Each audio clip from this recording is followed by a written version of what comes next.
Natural hair colour కోసం చూస్తున్నారా? అయితే Anoos henna and black expert వాడండి. నమస్తే రమ్మగారు. నమస్తే జయ. మాట్లాడే పక్షి మనం కథ చెప్పుకుంటూ ఉన్నాం కదా. నెక్స్ట్ భాగం. పక్షి తీసుకెళ్ళి ఇతన్ని ఆశ్రమంలో దింపింది, ఒక ఆశ్రమం దగ్గర. వాడు ఏం చేశాడో వదిలిపెట్టి, అమ్మాయి వస్తుంది నువ్వు మాట్లాడుకో అని చెప్పేసరికి అలా బాకెట్లో వదిలిపెట్టేది కదా, వదిలిపెట్టింది. మెల్లిగా ఇతను డెక్కుంటూ ఆశ్రమం లోపలికి వెళ్ళాడు.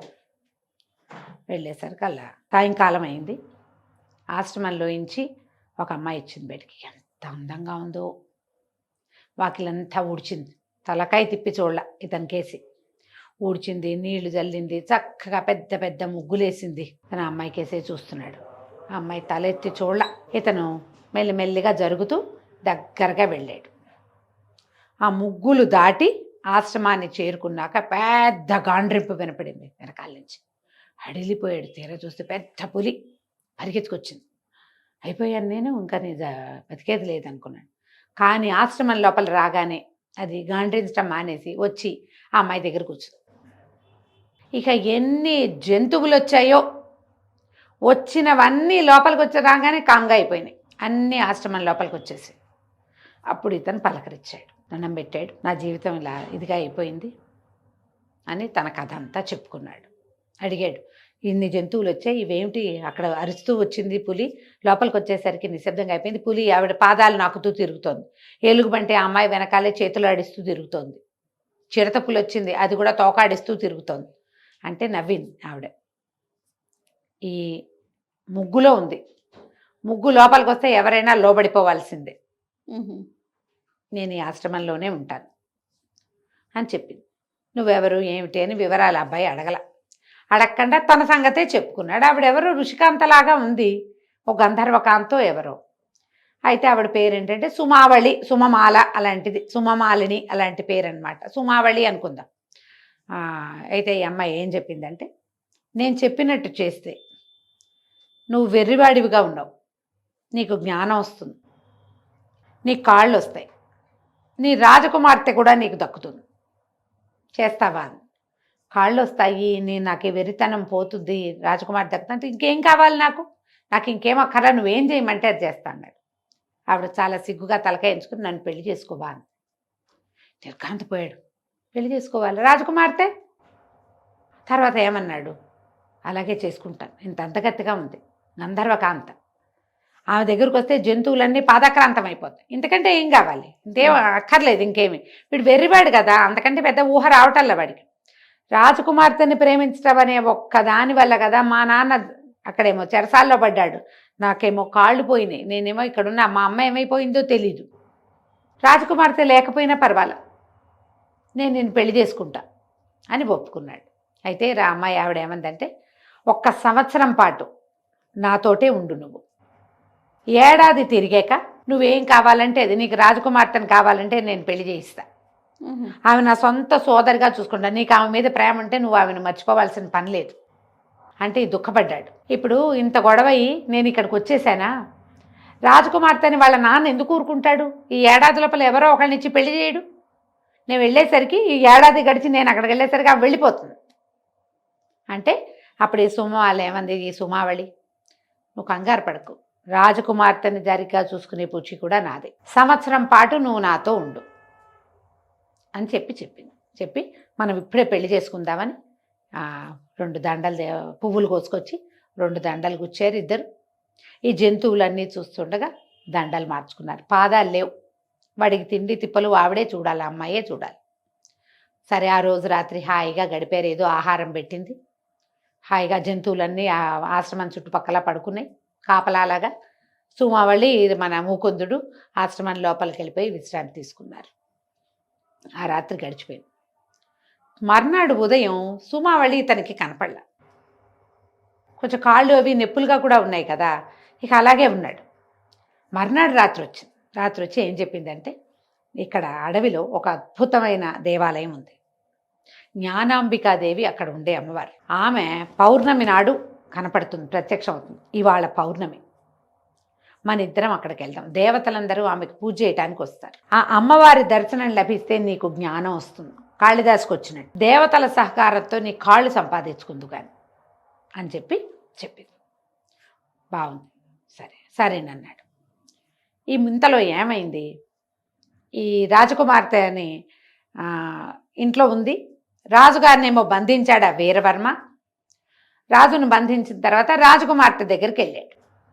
ఏం చెప్పాడు, నేను వివాహం చేసుకుంటా, మీ నాన్నని జైల్లో పెట్టా, వాడు రాడు, వచ్చిన వాడు వెర్రివాడు, వాడికి నేను పెళ్లి చేసుకునేంత లేదు, నువ్వు నాతో ఉండవలసిందే, నీకు రెండో దారి లేదు. ఈ పిల్ల ఏడుస్తూ కూర్చుంది. ఆ ముకుందుడే గుర్తొస్తున్నాడు, ఎంత ప్రేమగా ఉన్నాడు, ఎంత చక్కగా ఉన్నాడు. బ్రాహ్మణుడైతే ఏమిటి, క్షత్రియులు బ్రాహ్మణుల్ని వివాహం చేసుకోరా, మా నాన్న నా జీవితం ఇలా అయిపోయింది అని ఏడ్చుకుంటూ కూర్చుంది. అతను ముహూర్తం పెట్టిస్తున్నానని చెప్పేశాడు. రాజ్యం అతని చేతిలో ఉంది. ఏమనుకుంది, ఒక వజ్రపు టొగ్గరం వెతుక్కుని దాన్ని పగలగొట్టి దాన్ని ఎందులో నాకు కలుపుకొని తాగేస్తే చచ్చిపోతాను నేను. ముకుందుడు కాళ్ళు నరికేశారు. ఇంకా అతను వచ్చేది లేదు, నాన్న వచ్చేది లేదు, జైల్లో ఉన్నాడు. వీడికి రాజ్యం కావాలి, దాంతోపాటు రాజకుమార్తెనైనా నేను కూడా కావాలి. ఇప్పుడు వాడే రాజ్యం తీసుకున్నాడు అనుకో, ప్రజలు ఎప్పుడో ఒకప్పుడు వ్యతిరేకిస్తారు. రాజుగారిని అరెస్ట్ చేసి రాజ్యాన్ని ఆక్యుపై చేసిన వాడి మీద ప్రజలకి సానుభూతి ఉండదు. అదే వాడు రాజకుమార్తెకి మొగుడైపోతే రాజుగారి మీద ప్రేమతో రాజకుమార్తెను యాక్సెప్ట్ చేసి ఆమె భర్తను యాక్సెప్ట్ చేస్తారు. వాడి ప్లాన్ అది.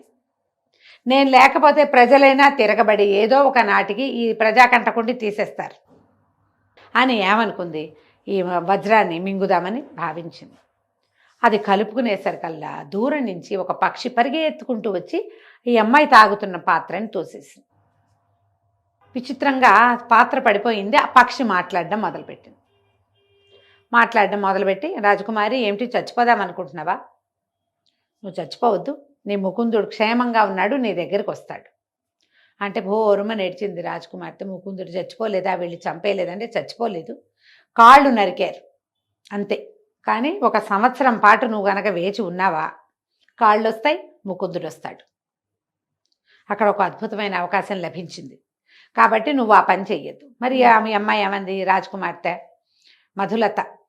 మధుమాల ఆ అమ్మాయి, వీడిని ఏం చేయను నేను, ఈ వీరవర్మ రేపొద్దును ఒప్పుకోడు అనేసరికల్లా ఏ మాట్లాడే పక్షి ఏం చెప్పిందంటే, దీనికి ఒక ఉపాయం ఉంది, రేపొద్దున వస్తాడు, పెళ్ళి అంటాడు. నువ్వేం చెప్తావంటే, నీకు ఇప్పుడు ఎన్నో సంవత్సరం, రాజకుమార్తెకి 17వ సంవత్సరం, 18 ఏళ్ళు వస్తే కానీ నా పెళ్ళి అవ్వకూడదు, 18 ఏళ్ల లోపల నన్ను ఎవడు పెళ్లి చేసుకుంటాడో వాడి కాళ్ళు పడిపోతాయి, నా జాతకంలో ఇలా ఉంది అని చెప్పి వాడిని నమ్మించు అంటే సరేనంది. మళ్ళీ అనుమానం వచ్చింది. ఇప్పుడు నేను చెప్తాను, నమ్మిస్తా, వాడు పోయి మా ఆస్థాన జ్యోతిష్కుడు ఉన్నాడు డిండిమ భట్టు అని ఆయన, అక్కడికి వెళ్తాడు.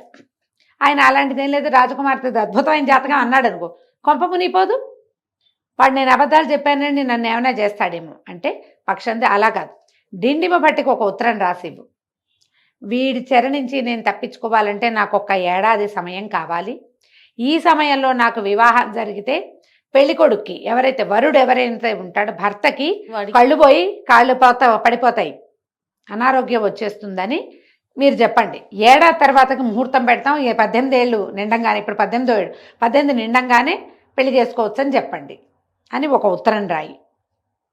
ఈ ప్లాన్ బాగుందిగా. రాజకుమార్తె చకచక డిండిమ భట్టికి ఉత్తరం రాసేసింది, నన్ను రక్షించండి, నా తండ్రి అయిన మహారాజేమో జైల్లో ఉన్నాడు, మీరే నా తండ్రి అనుకుంటున్నాను, ఈ ఏడాది ఆపితే నందో రాజా భవిష్యత్తు, నాకు వేరే అవకాశం లభిస్తుంది, కాబట్టి ఇది చెప్పండి అని రాసి ఈ పక్షి చేర్చి ఇచ్చేసింది. పక్షి ఈ ఉత్తరం ముచ్చుకుని అక్కడికి పరిగెత్తుకుంటూ వెళ్ళి ఆ డిండిమ భట్టికి ఆ ఉత్తరాన్ని అప్పచెప్పింది. ఆయన ఆ ఉత్తరం చూసుకుని ఆ ఉత్తరాన్ని కాల్చి చింపి ముక్కలు చేసి కాల్చేసాడు. సరే, నా దగ్గరికి వస్తే నేను అదే చెప్తా, మీరేం కంగారు పడద్దని యువరాణికి ఒక మాట చెప్పమన్నాడు. ఈ యువరాణి దుఃఖిస్తూ అయ్యో ముకుందుడు లేకుండా అయిపోయాడని, నాన్న లేకుండా అయిపోయాడని ఏడుస్తూ తిరిగింది. కానీ ధైర్యం వచ్చింది. ఈ పక్షి, నేను రోజు వస్తా నీ దగ్గరికి, నేను వచ్చి మాట్లాడుతూ ఉంటా, సంవత్సర కాలం నువ్వు వేచి ఉంటే చాలు, ఏడాది అని చెప్పింది. మర్నాడు పొద్దున సైన్యాధ్యక్షుడు రాగానే రాజకుమార్తె ఏం చెప్పిందంటే, నేను పెళ్ళికి సిద్ధమే, కానీ నాకు గుర్తుండి నాకు 18 నిండితే కానీ కుదరదు, 1 ఏడాది సమయం తీసుకో, ఇదిగో నా పరిస్థితి ఇట్లా ఉంది అని చెప్పి ఈ నిమ్మట్టును కనుక్కుంటాడు సహజంగా, కనుక్కొని ఊరుకున్నాడు. ఏడాది సమయం. ఈ లోపల ఏమైంది, అక్కడ అడవిలో ఈరోజు ఈ పక్షి వచ్చి దీని దగ్గర, ఈ అమ్మాయి దగ్గర ఉండేది, రాజకుమార్తె దగ్గర. పగలల్లా ఉండేది, సాయంకాలం ఎగిరిపోయేది. సాయంత్రం అయ్యేసరికి ఎగిరిపోయేది. ఈ మన సుమావళి ముకుందుడు అడవిలో ఉన్నారు కదా. రెండో రోజు రాత్రి ఈ సుమావళి ఏం చేస్తుంది, ఈ ముకుందుడిని మెల్లిగా తీసుకుని ఆ దేవాలయానికి తీసుకెళ్ళింది. జ్ఞానాంబిక చాలా పెద్ద పురాతనమైన దేవాలయం ఉంది. చంద్రోదయం అయ్యి చీకటి పడంగానే అమ్మవారు ప్రత్యక్షమైంది. దేవతలు బోలెడన్ని విమానాల్లో దిగి వస్తున్నారు. వీళ్ళిద్దరూ కనపడకుండా నిలబడి ఉన్నారు. కానీ అమ్మవారు ఎప్పుడైతే ఆమె ప్రత్యక్షమైందో, దేవతలు వచ్చారు, వాళ్ళందరూ పూజ చేయంగానే చంద్రుడు మింటికి ఎక్కంగానే అమ్మవారు వచ్చేసింది. ఆమె నా స్వరూపంతో చూసేసరికల్లా వీడికి అసలు ఉద్రేకం వచ్చేసి ఎన్ని సంస్కృత వాక్యాలు, చదువు రాదు కదా అబ్బాయికి, ఏమి ఏదో చిట్కా వైద్యాలు మాత్రమే వచ్చు. ఆసువుగా ఒక శ్లోకం చదువుతూ అమ్మవారి ముందుకి డెక్కుంటూ వెళ్ళిపోయాడు ఉద్రేకంతో. ఆ శ్లోకం విని ఎంతో సంతోషించింది అమ్మవారు. వాడి శిరస్సు మీద తన చేయి పెట్టి ఆశీర్వదించింది. అమ్మ మాయమైపోయింది. దేవతలందరూ అడిగారు, ఎంత చక్కటి శ్లోకం చెప్పావు, వికలాంగుడుగా ఎందుకున్నావు, నువ్వెవరు ఏమిటి అంటే, వీడు చెప్పుకున్నాడు తన కథ అంతా. నేను మూఢంగా ఎందుకు పుట్టానో నాకు తెలియదు, 25 సంవత్సరాలుగా నేను అలాగే ఉన్నాను, ఈ అడవిలో పడిపోయాను, ఇట్లా వాళ్ళు చేశారు, ఇదంతా చెప్పేసరికి దేవతలు ఏమన్నారు, ఇతనికి ఒక ఖడ్గాన్ని, తర్వాత ఈ అపురూపమైన కొన్ని పుష్పాలు కొన్ని ఇచ్చి కాళ్ళు వచ్చేలాగా చేశారు. పాదాలు మొలిచినాయి ఇతనికి. పాదాలు తెగొట్టేశారు కదా, పాదాలు మొలిచిపోయినాయి. ఎంత సంతోషించాడో. దేవతలందరికీ పేరు పేరుతోటి నమస్కారాలు చేశారు. సుమాలి వాళ్ళు మాత్రం ఇక్కడికి రాల, ఆమె చెట్టు వెనకాలే ఉండిపోయింది. ఈ గుళ్ళో నుంచి బయటకు వచ్చి భార్యని కావలించుకున్నాడు. నిన్న పెళ్లి చేసుకున్నాడుగా, ఎంత సంతోషంగా ఉన్నాడో.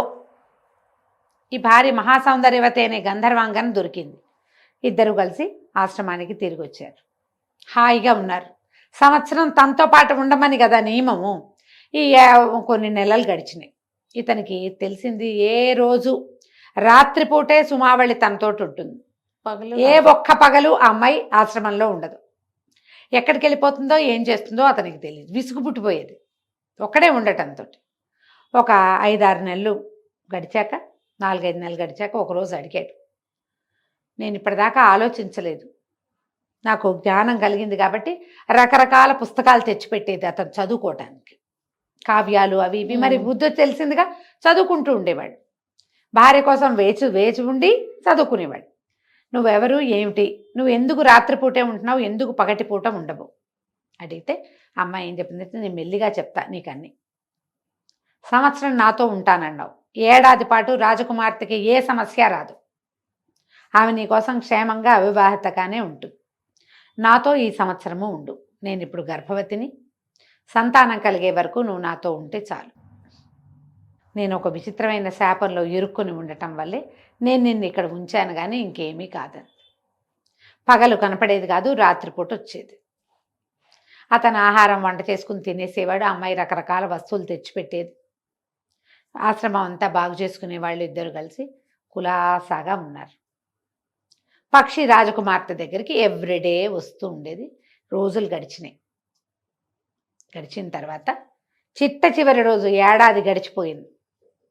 వీరవర్మ సైన్యాధ్యక్షుడు రాజకుమార్తె దగ్గరికి వచ్చాడు. నువ్వు పెట్టిన ఏడాది గడువు ముగిసింది, రేపే మన పెళ్ళి అని చెప్పాడు. చెప్పేసరికల్లా ఈ పక్షి వచ్చింది. అప్పుడే రాజకుమార్తె ఏడవటం మొదలుపెట్టింది. ఏడాది గడువులో ముకుందుడు వస్తాడన్నావు, అతనికి కాళ్ళు వస్తాయన్నావు, అతనికి తెలివి వస్తుందన్నావు, నువ్వే వస్తున్నావు కానీ ముకుందుడు రావట్లేదు, రేపొద్దున వీరవర్మ వచ్చేస్తాడు, రేపే పెళ్ళంటున్నాడు అంటే ఈ పక్షి ఏం చెప్పిందంటే, నువ్వు కంగారు పడద్దు, రేపు తెల్లవారేసరికి ముకుందుడు నీ ముందుంటాడని చెప్పింది. పక్షి వెళ్ళిపోయింది. ఎలా ముకుందుడు వచ్చాడో, పక్షి ఎక్కడికి వెళ్ళిందో వచ్చే భాగంలో చూద్దాం మనం. తప్పకుండా రమ్య గారు. నమస్తే. నమస్తే.